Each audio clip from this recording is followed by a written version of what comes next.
더불어민주당 전당대회 두 번째 순회 경선인 부산, 울산, 경남 투표에서 정청래 후보가 1위를 차지했습니다.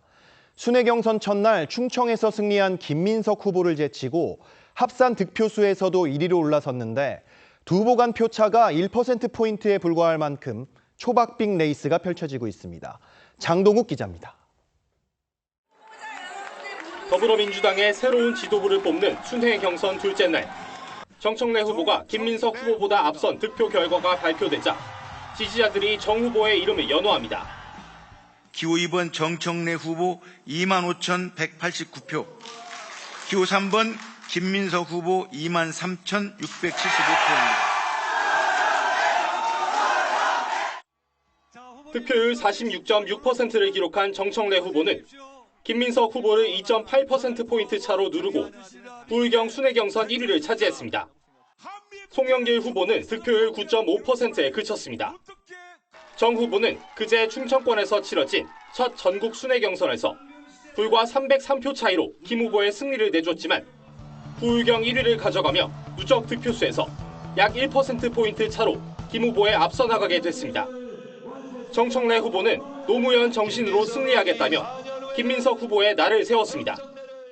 조직도 없고 국회의원도 줄 세우지 못하는 정청래가 노무현 정신으로 반드시 김민석 후보를 이길 것입니다. 김민석 후보는 나쁘지 않은 결과라며 전체적으로 승리한다고 본다고 자신감을 드러냈습니다. 부울경하고 충청권을 합쳐서 비등비등하고 약간 밀리는 정도로 나온 것 같은데 나쁘지 않은 정도의 결과라고 생각합니다. 민주당은 오는 8일 제주, 인천, 15일 전남, 광주, 전북 등 남은 순회 경선 일정을 소화한 뒤 오는 17일 최종 승자를 발표할 예정입니다. TV조선 장동우입니다. 네, 민주당 차기 지도부 선출을 위한 전당대회가 권역별 순회 경선에 돌입한 지 이틀 차입니다. 첫날인 어제 충청권에서 김민석 후보가 근소한 차로 앞선 가운데 오늘은 부산과 울산, 경남 지역 경선이 진행되고 있습니다. 조금 전 경남 창원에서 합동 연설회가 끝이 났는데요. 현장에 나가 있는 취재기자 연결해 보도록 하겠습니다. 네, 전정원 기자, 부울경 경선 결과 나왔습니까? 조금 전 당대표 후보 3인의 정견 발표를 끝으로 부산, 울산, 경남권 순회 경선 일정은 모두 마무리됐습니다. 잠시 후 투표 결과가 발표될 예정인데 긴장감이 감돌고 있습니다. 노무현, 문재인 전 대통령의 정치적 뿌리인 부울경에서 열린 경선인 만큼 후보들은 저마다 친노, 친문 적통성을 강조하며 당심에 호소했습니다.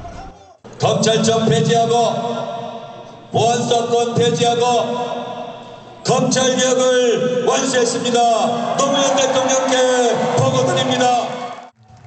뒤이어 연단에 오른 송영길, 김민석 후보는 나란히 정 후보를 겨냥했습니다. 대통령을 이렇게 막지 않고 잠을 못 이룰 정도로 당첨 문제로 고민하고 계시는데 왜 나오는 거예요? 왜? 노무현처럼 뜨거운 정치를 이재명처럼 그 모든 것을 끌어안은 새로운 역사를 이끄는 정치를 배우고 싶었습니다. 민주당의 적자가 돌아왔습니다. 각 캠프에선 부울경 지역 권리당원 수가 전체의 6%에 불과하지만 전체 판세에 적지 않을 영향을 줄 걸로 보고 있습니다. 네, 어제 있었던 충청권 순회 경선에서는 김민석 후보가 1위를 했어요. 네, 어제 첫날 충청권 경선에선 김민석 후보가 정청래 후보의 303표 차로 근소하게 앞서면서 1위를 차지했습니다. 김 후보가 45.05%를 득표해 44.61%를 얻은 정 후보의 0.44% 차이로 앞섰습니다. 경선에 앞서 김 후보조차 쉽지 않은 지역이라며 신중한 모습을 보였지만 기선 제압에 성공한 셈입니다. 정 후보는 2대1, 3대1로 공격받은 걸 생각하면 훌륭한 결과라고 했습니다. 송 후보는 10.34%로 3위였습니다. 지금까지 창원대학교에서 TV조선 전정원입니다. 당권 경쟁이 초박빙으로 흘러가면서 후보들 간 신경전도 격화되고 있습니다. 정청래, 김민석 두 후보는 서로를 향해 윤리위 제소까지 언급했고 최고위원 후보들도 친명과 친청으로 갈라져 날선 공방을 벌였습니다. 당 일각에선 심리적 분당을 우려하는 목소리도 나옵니다. 최민식 기자가 보도합니다. 민주당 당권주자 3명이 여유롭게 웃으며 연설장으로 들어옵니다. 하지만 단상 위에선 표정이 싹 바뀌었습니다. 김민석 후보가 먼저 윤리위 심판을 언급하자 김민석이 당대표가 되면 잘못된 비난과 선동을 한 사람들 모조리 윤리위에 제소해서 윤리위의 심판을 받게 하겠습니다. 정청래 후보는 단상에 서자마자 실명까지 꺼내며 응수했습니다. 김민석 후보는 제가 당대표가 되면 반드시 윤리위에 제소해서 심판받도록 하겠습니다. 송영길 후보는 상대 후보 지지자들에게 불만을 드러냅니다. 우리 정청래 후보 지지자들이 싹 나가버리네요. 제 이야기 좀 들었으면 좋았을 텐데. 첫 경선에서 정 후보를 근소하게 앞선 김 후보는 감사 인사를 하면서도 정 후보의 지방선거 책임론으로 공세를 이어갔고, 반면 정 후보는 2002년 당시 김 후보의 탈당 이력을 문제 삼으며 배신자 프레임으로 맞받았습니다. 최고위원 선거에서도 친명 친청 후보 간 날선 공방이 이어졌습니다. 친명계 서미화 후보는 충청 경선에서 최민희 후보가 자신의 연설 중 야유와 조롱을 했다며 해당 영상을 올리며 이를 비난했고, 그러자 최 후보는 민주당의 흑백 논리, 일베 문화 갈라치기 행태가 피어오르고 있다고 반박했습니다. TV조선 최민식입니다. 더불어민주당의 이틀차 영남권 순회 경선 결과가 방금 나왔습니다. 어제 충청에서 김민석 후보가 승리한 데 이어 오늘은 정청래 후보가 1위를 차지했습니다. 정치부 연결해 보도록 하겠습니다. 신경희 기자, 자세한 결과 전해주시죠. 네, 부울경 지역 민주당 당원 투표 결과 정청래 후보가 1위에 올랐습니다. 정 후보와 2위 김민석 후보의 표차는 1,500여 표로 집계됐는데요. 어제 1일차 경선에선 김민석 후보가 303표 차로 정 후보를 앞섰는데 오늘 2차 경선에선 다른 결과가 나온 겁니다. 정 후보 측은 오늘 승리로 어제 충청의 석패를 뒤집고 반격의 토대를 만들었다는 평가를 받고 있습니다. 송영길 후보는 어제에 이어 오늘도 3위에 그쳤지만 최대 승부처인 호남에서 반전을 노린다는 전략입니다. 다음 경선은 오는 8일 토요일에 제주와 인천에서 열리고 9일에는 강원과 대구, 경북 지역에서 열립니다. 지금까지 정치부에서 전해드렸습니다. 이번 주 정치권 주요 이슈의 맥을 짚어보는 정치뷰 시간입니다. 정치부 한송원 기자 나왔습니다. 한 기자, 이번 주에 눈에 띄는 일정부터 좀 짚어볼까요? 네, 이번 주 여당 전당대회 2주차입니다. 두 차례 TV 토론이 예정돼 있고요. 오늘하고 수요일에 예정돼 있고, 그리고 주말인 토요일에는 전당대회 제주, 인천 지역, 일요일에는 강원, TK 지역 순회 경선이 이어집니다. 네. 그리고 지금 국회 통과에서 논란이 되고 있는 보안수사법 폐지, 이르면 내일쯤에 국무회의 의결될 것으로 보이는데요. 오늘 여당에서는 형사소송법 대국민 보고회를 연다고 합니다. 반면 국민의힘은 대통령 거부권 행사를 촉구하면서 오늘 청와대 앞에서 지금 회의를 열고 지도부 회의를 열어서 촉구한다고 합니다. 네. 마지막으로 이재명 대통령 오늘 귀국하자마자 부동산, 주식 점검 회의를 연다고 하는데요. 국민의힘은 이 주식시장 대란의 책임을 규명하면서 민주당의 국정조사를 제안한 상태입니다. 네, 민주당의 전당대회 이야기부터 해보겠습니다. 조금 전 리포트에서도 보셨지만 주말 사이에 김민석, 정청래 후보가 하루씩 번갈아가며 승리를 거머쥐었습니다. 이 초반에 어느 후보가 조금 더 이제 대세론을 형성했다, 이렇게 보기는 좀 이른 분위기죠?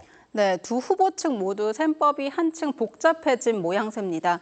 충청권과 경남권 경선 결과를 합산하면 불과 1.01%포인트 소폭으로 정청래 후보가 앞선 상태입니다. 네. 표차로 계산해보면 1,211표 차밖에 안 되는 상황입니다. 두 후보 모두 저마다 승기를 잡았다고 자신감을 내비치고 있습니다. 노무현 정신으로 반드시 김민석 후보를 이길 것입니다. 당대표가 되면 당대표 제1호 조치로 당대표 직권으로 신천지 의혹에 대한 윤리 감찰을 지시하겠습니다. 기대 이상으로 도와주셔서 정말로 감사하다는 말씀을 드립니다. 정청래 후보의 연고지이기도 하고 핵심 조직원들의 조직세가 강한 곳이기도 해서 자, 이 초박빙 승부인 만큼 두 후보 모두 표계산을 하느라 굉장히 민감하게 또 분주하게 움직일 것 같은데 각 캠프 내부 분위기는 좀 어떻습니까? 네, 김민석 후보 측에 물어봤더니 어느 정도 선방했다 이런 분위기입니다. 김 후보는 당초 7%포인트 이내로만 지더라도 역전이 가능하다 이렇게 쉽지 않은 싸움을 예상했는데요. 정 후보 고향인 충청에서 기대 이상으로 박빙 우세를 만들면서 정 후보 측이 예상하던 대세론에 일단 제동을 걸었다 이런 분위기입니다. 네. 이 기세로 이번 주, 다음 주 모두 상승세 이어가겠다 이런 계산이고요. 반면 첫 주에 기선을 제압하려던 정 후보 측 과반을 자신한 것으로 전해지고 있는데 첫날에는 다소 당황한 기색도 역력했습니다. 다만 경남권 등 최종 집계에서 박빙 우위를 점한 만큼 남은 순회 경선에서 확실히 격차를 다시 벌리겠다 이런 각오를 보이고 있습니다.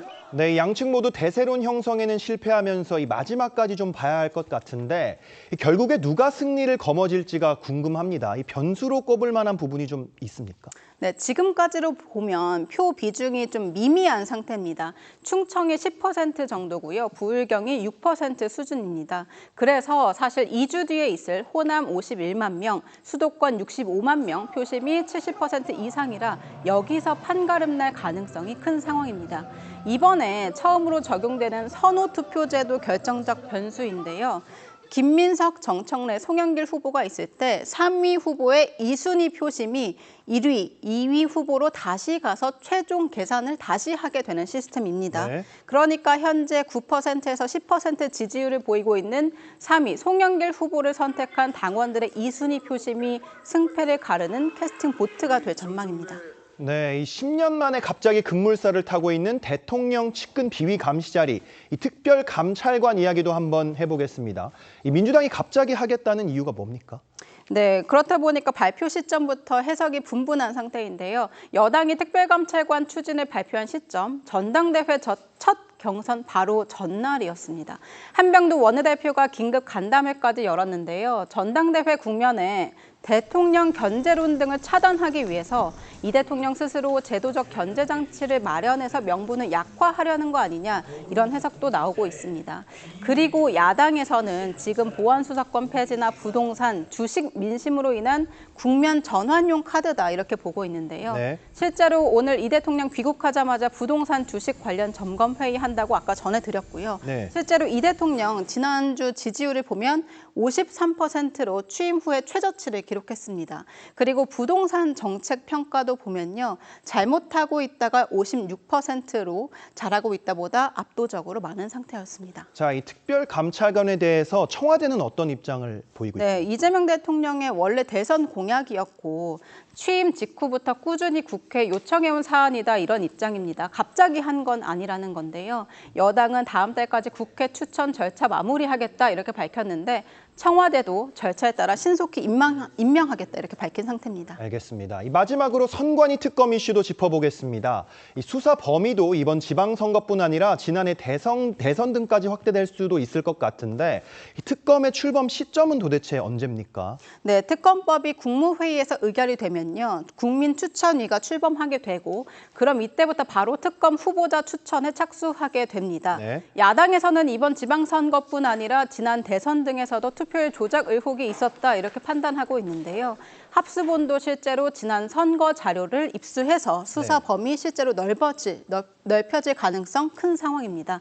장동혁 대표도 특검법 통과 직후에 올림픽 공원 현장을 찾았고 세를 늘리고 있다 이런 평가가 나오고 있습니다. 취임 1주년인 광복절을 전후해서 당원 중심 정당 등 강조한 이런 방안을 승부수를 띄울 것으로 보입니다. 다만 부동산, 주식, 형소법 등 각종 여당 악재에도 국민의힘이 반사이익을 못 누리고 전국 주도권을 잡지 못하고 있다. 이런 당내 자성의 목소리도 나오고 있습니다. 네, 이번 주 정치권 상황도 바쁘게 돌아가겠습니다. 한 기자 잘 들었습니다.